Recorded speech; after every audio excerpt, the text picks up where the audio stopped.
Hello everyone, আজ চলে এসেছি নতুন আরও একটা ভিডিও নিয়ে। তো আজ সেলাইয়ের তেমন কোনো চাপ ছিল না, তাই ভাবলাম মায়ের এই ব্লাউজটা একটু সেলাই করে দিই। এটা রেডিমেড ব্লাউজ, তাই ব্লাউজটা একটু বড় হয়েছে। আমি ভাবলাম ব্লাউজটা ফিটিংস করে দিই। তো আমি পেন্সিল দিয়ে 1/2 ইঞ্চি মার্ক করে নিয়েছি, তাই অপর সাইডেও একইভাবে মাপ দিয়ে দিয়েছি। এবার এই মাপ বরাবর আমরা সেলাই করে নেব। তো দেখো, আমি এই হলুদ রঙের সুতোটা দিয়ে সেলাই করব, কারণ আমি ভিডিওতে যেহেতু দেখাবো যে সেলাইটা আমার ঠিকমতো হচ্ছে কিনা। তো চলো সেলাইটা করে নেওয়া যাক।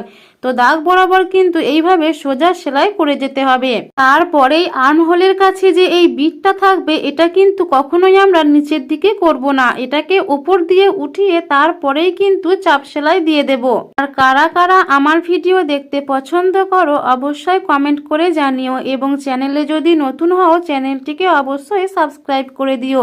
এরপর দেখো, কোমর অবধি আমার সেলাইটা হয়ে গেছে। এরপর অপর সাইডে যে দাগ বরাবর আমি মার্ক করেছিলাম, সেই দাগ বরাবর আমি সেলাইটা করে নেব।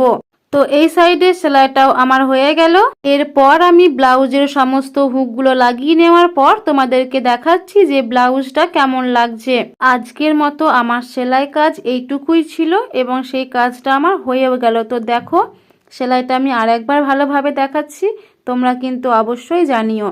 পরের দিন তোমাদের সঙ্গে আমি শেয়ার করব যে রেডিমেড জামাতে কিভাবে তোমরা হাতা লাগাবে। আজকের মতো ভিডিওটি এখানেই শেষ করছি। তোমরা ঝটপট আমার চ্যানেলটিকে সাবস্ক্রাইব করে আমার পাশে থেকো।